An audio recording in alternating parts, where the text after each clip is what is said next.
Здравейте на всички! Казвам се Йордан Йорданов. Намираме се в село Лехчево, област Монтана. Именно тук в землището на село Лехчево обработвам около 1000 декара земя. Отглеждам 4 култури. Това са пшеница, ечемик, слънчоглед и царевица. Вече ще станат 10 години, откакто се занимавам аз изцяло с това нещо. Преди мен баща ми, дядо ми, следователно, като цяло семейството, цял живот се е занимавал с земеделие. През последните 5 години цяло заложих на марките Клас и Амазоне. Аз сам работя. Аз съм механизатор и шеф на стопанството и до някаква степен и това да облегча себе си, да намаля разходите, да правя по-модерно, по-печелившо земеделие.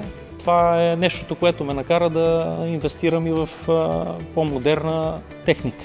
Първата ми машина на Амазоне е торачката, която купих ZV 2700 литра обем, която е с кантар, секшън контрол и други екстри, които улесниха торенето и го направиха, мога да кажа, една от любимите операции.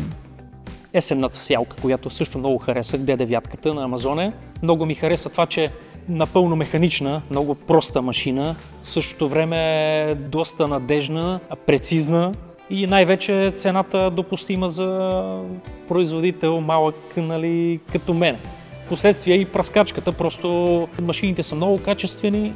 Като станах клиент на Rapid и купих инвентара на Амазоне, почнах да се оглеждам и в тракторите на Клас. Имах нужда от трактор и така се спрях на Риона 440. Точно трактора за мен, за моето стопанство, хареса ми. На фона на оборудването, което притежава, мисля, че е напълно удачна цената.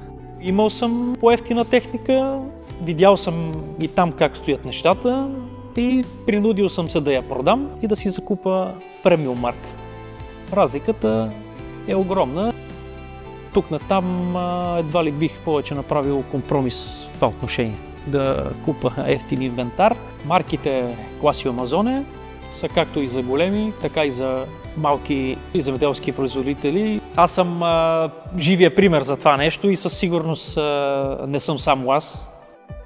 От 5 години партнирам и работя с Rapid КБ. Доволен съм и сервис и абсолютно всичко е на ниво. Отношението е супер и продължаваме да работим.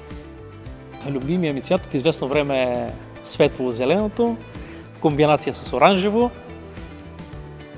И мисля, че и занапред ще си остане любимия ми цвят.